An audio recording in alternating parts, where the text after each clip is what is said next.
नमस्कार। आप सुन रहे हैं द बॉलीवुड रेडियो और मैं हूं आपके साथ आकाश। दोस्तों, किस्सा राजेश खन्ना की शादी के दिन का है। 27 मार्च साल 1973, राजेश खन्ना और डिंपल कपाड़िया की शादी का दिन।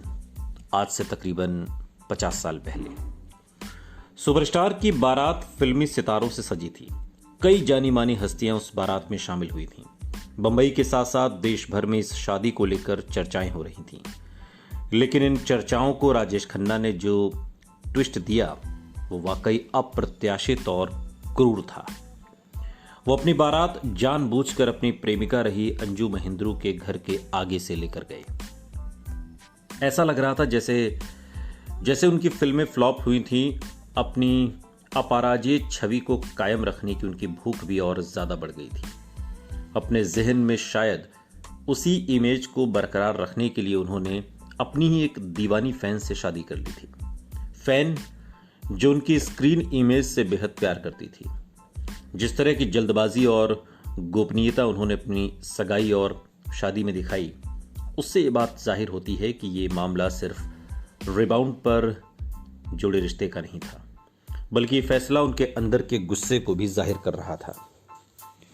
वो शायद अंजू महेंद्रू को ये दिखाना चाहते थे कि उन्हें एक ऐसी खूबसूरत हमसफर मिल सकती है जो सिर्फ उनकी अच्छाइयाँ देखती है, सिर्फ उनकी तारीफ करती है। जिस तरह मीडिया ने उनकी शादी को कवर किया, जिस तरह उनके फैंस का उत्साह दिखा, उन्हें लगा कि शादी के इस फैसले के जरिए उन्होंने शायद अपनी नज़रों में अपनी फ्लॉप फिल्मों से गिरती इमेज को दोबारा खड़ा कर लिया था। उनके साथ काम कर चुके कई लोगों की वाकई ये राय थी कि राजेश खन्ना ने यह फैसला अंजू महेंद्रू से बदला लेने के लिए किया। लेकिन अगर इस घटना पर गौर किया जाए तो सुपरस्टार का घायल दिल ही सामने आएगा। फिल्म आपकी कसम के अपने किरदार की तरह ही अपने रिश्तों को पूरी तरह अपने काबू में रखने की उनकी आदत ने उन्हीं रिश्तों को झकझोर कर रख दिया। जिंदगी भर वो अपने करीबी रिश्तों के पेंच सुलझाने की कोशिश करते रहे, लेकिन बार बार रिश्तों के इन धागों में वो खुद ही इस कदर उलझते गए कि आखिर तक निकल ना पाए। उस दिन शादी में राज कपूर भी अपनी बॉबी यानी कि डिंपल को आशीर्वाद देने आए, जिसने फिल्म पूरी किए बिना शादी करने का फैसला ले लिया था। दिलीप कुमार भी बधाई देने पहुंचे। इसके अलावा जे ओम प्रकाश, शक्ति सामंत, शत्रुघ्न सिन्हा और राजेश के थिएटर के दिनों के भी कुछ दोस्त थे। शादी के बाद करीबी दोस्तों, फिल्म स्टार्स और मीडिया के कुछ खास लोगों के लिए कॉकटेल पार्टी का आयोजन हुआ। इसकी सबसे खास बात यह रही कि ऋषि कपूर भी यहां आए।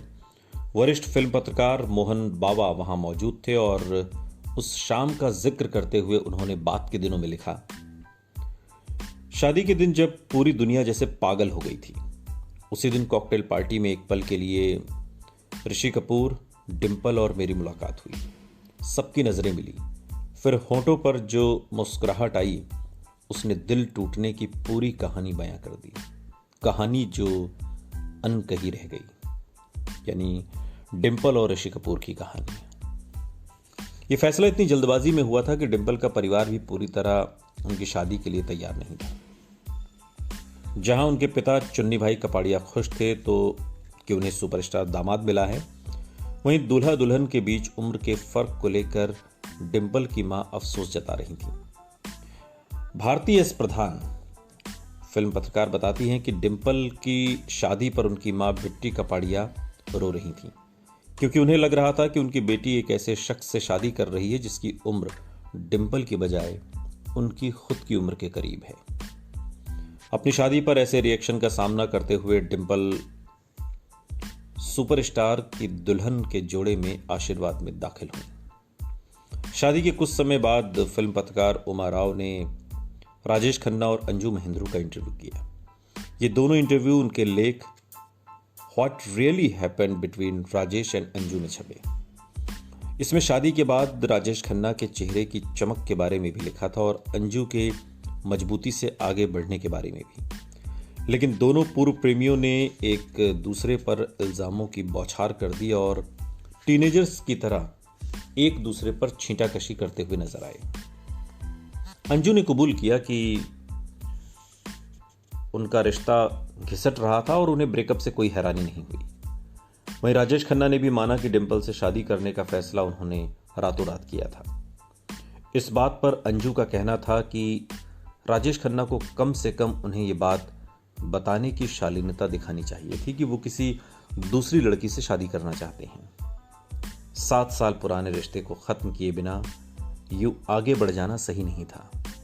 ये दुख अंजू महेंद्रू ने बात के दिनों में बयां किया। लेकिन सिर्फ अंजू ही नहीं थी जिन्हें छोड़कर राजेश खन्ना आगे बढ़ गए थे। जहां उनकी शादी ने अंजू के साथ उनके रिश्ते पर ब्रेक लगाए, शादी के बाद स्टारडस्ट को दिए इंटरव्यू ने उनके एक और रिश्ते में खटास डाल दी।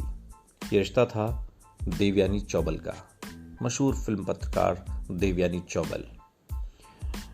The best of Stardust collection में दोबारा छपी इस स्टोरी में लिखा था, एक समय था जब अंजू, डिंपल या भगवान से भी ज्यादा खौफ राजेश खन्ना को अपनी पसंदीदा कॉलमिस्ट और राजदार से था। उसी के निर्देश के मुताबिक राजेश खन्ना सबसे इंटरव्यू के लिए मना कर देते थे और सारे स्कूप उसके लिए बचा कर रखते थे। देवयानी के मुताबिक वो पहली शख्स थी जिन्हें राजेश खन्ना की शादी के फैसले के बारे में पता चला था। बीबीसी की डॉक्यूमेंट्री द बॉम्बे सुपरस्टार में रिपोर्टर जैक पिजी से बात करते हुए देवयानी ने बताया कि सुबह के 3 बजे नशे में धुत राजेश खन्ना ने उन्हें बताया कि उन्होंने डिंपल को प्रपोज कर दिया है। उन्होंने देवयानी को फोन इसलिए किया क्योंकि वो उनसे वादा कर चुके थे कि अपनी शादी की खबर सबसे पहले वो उन्हें ही देंगे। देवयानी वाकई खास थीं। उन्होंने शादी के दिन राजेश खन्ना के सिर पर साफा बांधने की रस्म निभाई थी। लेकिन गड़बड़ तब हुई जब राजेश खन्ना ने शादी के बाद अपना पहला इंटरव्यू देवयानी चौबल की बजाय किसी और को दे दिया, जिसमें वो अंजू के साथ रिश्ता खत्म करने की पूरी कहानी बताने वाले थे। इस इंटरव्यू को देवयानी चौबल को ना देने की वजह बताते हुए देवयानी पर किताब लिख रही फिल्म पत्रकार सुपर्णा शर्मा कहती हैं कि राजेश खन्ना की शादी में शामिल होने के बाद उसी रात देवयानी अंजू से मिलने गई थी। वो अंजू को कई साल से जानती थी, लेकिन राजेश खन्ना को इस बात का पता चला तो वो बहुत नाराज हुए। हो सकता है देवयानी को इंटरव्यू न देने के पीछे ये भी एक बड़ी वजह रही हो। स्टारडस्ट में उमा राव लिखती हैं कि राजेश खन्ना ने अपनी कॉलमिस्ट दोस्त को खो दिया था।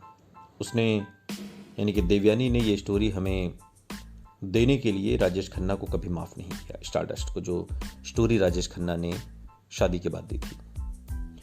बीबीसी की डॉक्यूमेंट्री में देवयानी ने कहा, मैं अब उससे नहीं मिलती। वो अपनी इमेज का बुरी तरह शिकार है। इस तरह वो 2 किरदार, वो 2 लड़कियां अंजू और देवयानी जो संघर्ष और कामयाबी में राजेश खन्ना के साथ खड़ी रही थीं, दोनों ही उसकी नाकामी और अचानक शादी के बाद उसकी जिंदगी से बाहर हो गई। स्टारडस्ट के इस इंटरव्यू के लिए राजेश खन्ना से मुलाकात होते ही पत्रकार उमा राव ने कहा, शादी निश्चित रूप से आपको रास आई है। राजेश खन्ना ने मुस्कुराकर जवाब दिया, मैं खुश हूं, बहुत बहुत खुश हूं। मेरी सारी टेंशन दूर हो गई है। मैं पूरी तरह तनाव मुक्त और शांत हो गया हूं। राजेश खन्ना को मालूम था कि गॉसिप कॉलम उनकी शादी को पब्लिसिटी स्टंट बता रहे हैं और ऐसी बातें लिख रहे हैं जिससे ये लग रहा था कि इस पूरे मामले में अंजू के साथ धोखा हुआ है। इन्हीं पलों में राजेश खन्ना ने उमा राव को इस टूटे हुए रिश्ते पर अपना पक्ष देने का फैसला कर लिया। उमा के मुताबिक जैसे जैसे राजेश खन्ना याद करते गए कि अंजू और उनके बीच क्या क्या हुआ था, उनकी आवाज में जज्बात जैसे उबल रहे थे। आंखें दबे हुए गुस्से से दहक रही थीं। कुटिल मुस्कान के साथ वो अपमान भरी बातें सुना रहे थे। उस इंटरव्यू में राजेश खन्ना ने बहुत खुलकर अपने और अंजू के रिश्ते के बारे में बोला था। उस वक्त उनके जहन में शायद ये भी ख्याल आया होगा कि इस इंटरव्यू की उम्मीद तो देवयानी कर रही होंगी। जब ये पत्रिका देखेंगी तो शायद उसे झटका लग जाएगा। मगर जब ये पत्रिका छपकर आई तो झटका खुद राजेश खन्ना को लग गया और वो बुरी तरह नाराज हो गए। उनकी नाराजगी की असली वजह जानने में उमा राव को कई घंटे लग गए। डैम इट, वो चीखा, ये मेरी स्टोरी है और तुमने उसकी तस्वीर कवर पर लगा दी। वो अब भी खुद को ऐसे हीरो के रूप में पेश करना चाहता था जिसके साथ गलत हुआ, या फिर शायद वो हर कहानी का हीरो बनना चाहता था। बाद के दिनों में उमा राव अपने एक इंटरव्यू में इस बात का जिक्र करते हुए कहती हैं, सुनते रहिए द बॉलीवुड रेडियो, सुनता है सारा इंडिया।